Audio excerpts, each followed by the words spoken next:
Esta noite nos brinda com a 10ª Mostra de Artes da Madalena.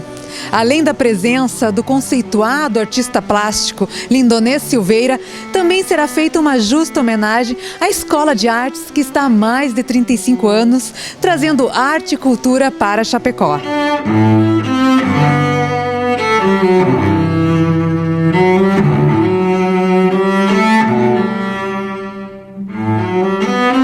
As obras de artes que estão dando ainda mais glamour à Madalena Móveis e Decorações nesta noite é de um grande artista, o Lindonês Silveira, gaúcho natural de Caxias do Sul, que descobriu seu talento ainda na infância.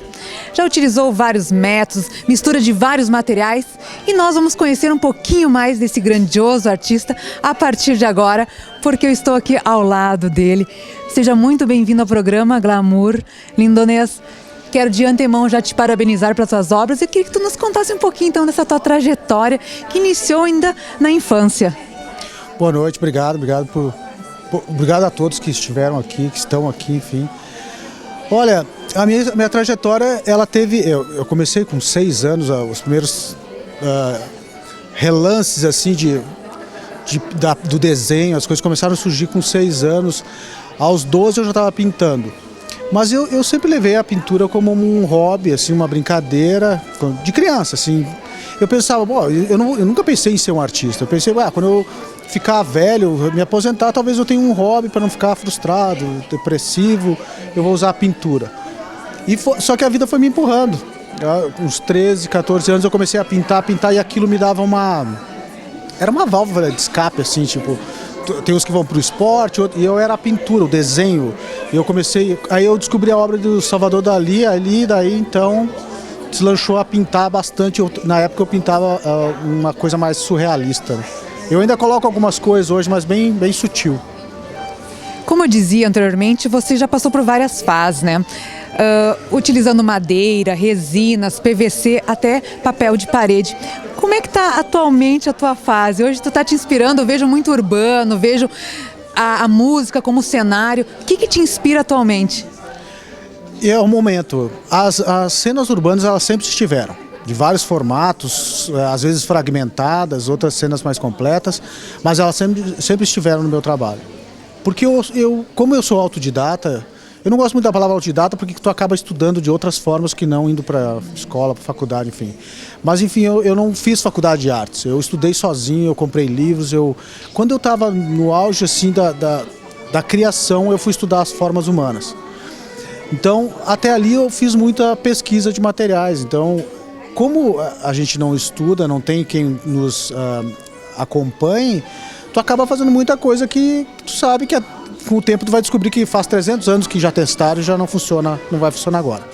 Então, muitas coisas se perderam, muitos trabalhos se perderam exatamente porque eu fiz uma arte perecível. Ela tinha um prazo de validade e aí ela mesmo se fundia, mudava de cor e aí acabava. Teve uma geração, anos 90, que sumiram. Mas enfim, nessa questão de materiais. Hoje eu já tenho uma coisa mais aprofundada, não deixo de fazer pesquisas dentro do material, mas parei de extrapolar tanto com coisas que eu sei que não funcionam mais. O que me levou a fazer essa mistura, quer dizer, essa mistura me levou a descobrir várias maneiras de fazer buscar uma determinada forma, coisa que eu quero fazer dentro do trabalho, eu acabo fazendo que me faz chegar a esse momento pelas pesquisas, pela mistura de materiais, pelas várias fases que eu passei. Hoje eu procuro trabalhar basicamente sobre o algodão cru, né? Nem trabalho muito em tela, mas o algodão cru, exatamente porque eu posso trabalhar o fundo com as minhas misturas. Eu tenho cores que eu invento, tenho 2, 3 tons de vermelho, que vai até o marrom, que eu criei com terras que eu busco em determinados lugares, que eu testei durante anos e eu venho usando nos últimos 5 anos a mesma mistura. Então, mas é uma coisa minha. Claro, eu vou comprar uma tinta pronta, ela vai estar quase naquela tonalidade, mas não é a minha tinta. Então eu tenho algumas coisas que eu ainda venho trabalhando em cima dessa coisa de mistura. A mistura mais brusca que eu fiz ultimamente é que como eu sou escultor também, eu trabalhava bastante em madeira, trabalhei em vários outros materiais, mas nos últimos trabalhos eu me aprofundei na pedra basalto. Tem umas esculturas pequenas por aí e eu passei a fazer trabalhos monumentais, né? Pedras de 4 toneladas, então, que é um outro tipo de trabalho, né? Um trabalho bruto, né? Não tem toda a pesquisa, o trabalho da imagem que tu vai fazer, mas na hora de executar o trabalho é bruto. Mas o trabalho que eu mais, como é que eu vou dizer, o material mais inusitado que eu trabalhei nos últimos tempos é a pedra basalto. Realmente é um artista completo, bem eclético.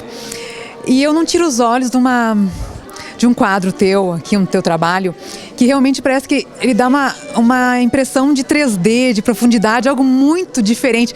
Realmente tem algo diferente nesta obra tua? Tem, nessa questão das cenas, nessa profundidade de perspectiva que eu uso nos urbanos, eu busco a geometria, uma geometria que algumas cenas tu vai ver de longe, tu não vai ver a cena urbana a não ser geometrias de triângulos e retângulos, mas vai ver muitos triângulos. Então a busca dele é eu vou abstrair essa cena e já existe algumas que não foram expostas ainda, que são meus laboratórios, que a busca é levar o urbano porque o urbano foi assim, ele começou só o urbano, e aí eu fui acrescentando as formas humanas, devagarinho foi aparecendo as pessoas, e agora eu estou tentando ir para um outro caminho. Não sei se vai dar certo, mas é uma pesquisa, é uma busca, e por isso que fica essa coisa, mas não tem fim aquela rua, sabe? Então realmente tem uma coisa meio enigmática nessa coisa que eu busco um ponto lá no fundo da cena. Realmente, acho que tu é realmente a imagem do artista que está sempre se reinventando, né? E outro aspecto que me chama muita atenção é a cena musical, né? Muita música, o gosto pela música é algo que te acompanha desde pequeno. Tu tenta se inspirar em algum artista. O que tu quer passar quando você explora essa cena musical? A música, ela esteve na minha vida presente. Meu pai era músico amador, eu passei a minha infância com confusão na minha casa, com festas ou indo para lugares onde meu pai tocava. Ele era amador, tinha outras profissões, mas ele tocava nos fins de semana, em algumas datas. E aquilo para nós foi muito, ele influenciou muito, só que a gente não tocava instrumentos. Meu pai tinha uns ciúmes dos instrumentos, a gente não podia tocar neles. E aí quando eu fiquei adolescente eu tentei tocar instrumentos, mas eu te confesso que eu sou meio preguiçoso para estudar. Se a coisa não evolui logo, eu já começo a ficar diferente na arte, que foi bem mais demorado e eu consegui levar. Mas enfim, eu toco alguns instrumentos, mais ou menos, mas e não me digo um músico frustrado, porque eu aprecio a música de outras formas. O que eu consegui uns anos para cá foi transformar meu gosto da música, pela música, pelos instrumentos. Tem uns instrumentos que me deixam fascinados. Então, eu busco nos instrumentos, nas cenas das músicas, talvez suprir um pouco dessa vontade de tocar outros instrumentos. Eu toco harmônica, um violãozinho, faço algumas notas em piano, mas nada muito, muito profissional. E aí eu busco na cena passar o que eu vejo no palco. Eu vejo muitos shows, eu viajo eu já produzi outros músicos, eu tenho uma agência de publicidade, de propaganda, publicidade e eventos que eu faço shows, promovo shows de outras, para estar no meio. Eu já viajei com bandas para outras cidades para ficar dentro do ônibus, no backstage, camarim, fotografando de trás, sabe? Pegar toda a aura da história porque eu toquei uns 5, 6 anos da minha vida, eu toquei com bandas, fui para bar, toquei até em pizzaria de violãozinho, para gosto pessoal, porque não era a minha história de música. Talvez assim, eu venha tocando, mas com o tempo eu venha tocar algum instrumento com mais afinco. Mas hoje o objetivo da cena é passar aquela coisa, se tu olhar para o cara, tu vai saber a nota que ele está tocando. Eu já vi músico me dizer, o cara está fazendo isso no violoncelo. Claro que eu não sei o que ele está dizendo, mas...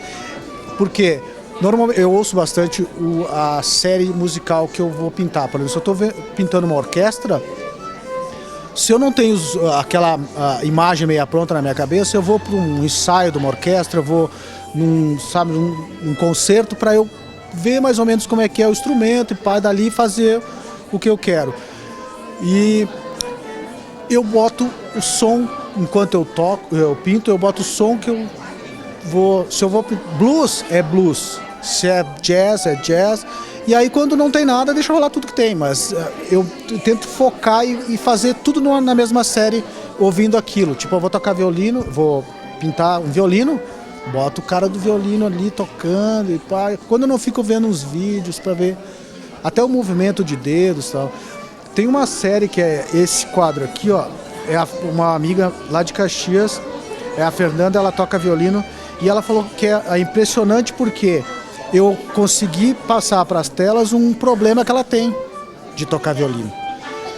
Que eu falei para ela que eu sempre buscava os violinos com as mãos, que ficasse clara a visão dos dedos do violino, porque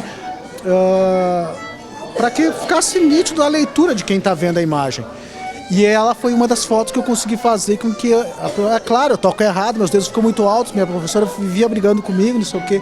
Então, quer dizer, eu captei uma coisa que para mim era importante e ela era um problema. Então, e aí os músicos se veem, eles veem a nota ali, porque ele está vendo a posição de dedo. Eu me preocupo muito com isso, para que realmente veja o que ele está tocando. Lindonês, atualmente você trabalha com 28 galerias de artes pelo Brasil e também já expôs fora. Fale um pouquinho, há uma diferença entre os apreciadores de arte brasileiros e estrangeiros? É completamente diferente. Eu trabalho com vários lugares e lugares diferentes, lugares mais direcionados à decoração e lugares mais direcionados à arte. E o público é um pouco diferente. O público de fora do Brasil é completamente diferente. Um dos primeiros trabalhos que eu vendi para fora, as pessoas buscam uma coisa que eu estou ainda buscando isso no trabalho, eles veem que eu não... Eles estão me ensinando por que eles compram o trabalho.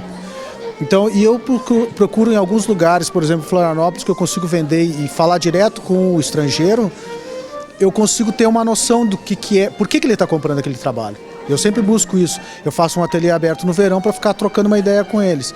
Quando eu fiz uma entrevista num site americano sobre o meu trabalho, várias pessoas me indagavam por que eu fazia aquilo daquela forma, sendo que eu não era músico.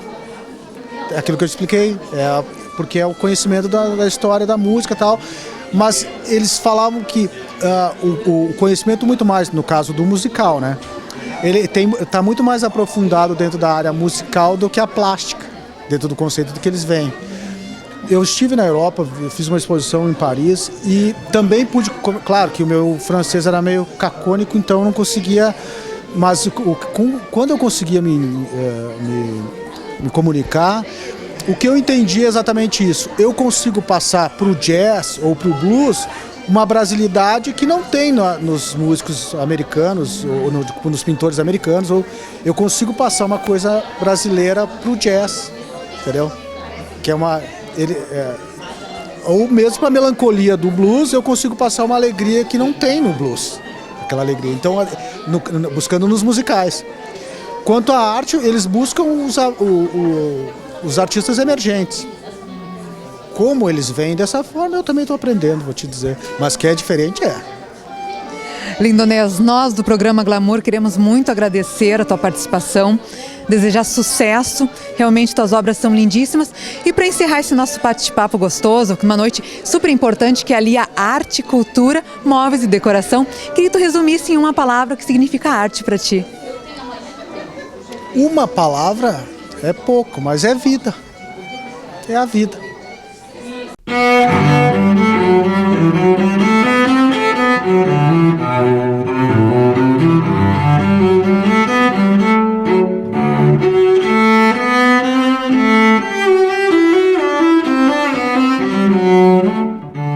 Não saia daí que o programa Glamour volta já já com a união de arte, móveis e decoração para você.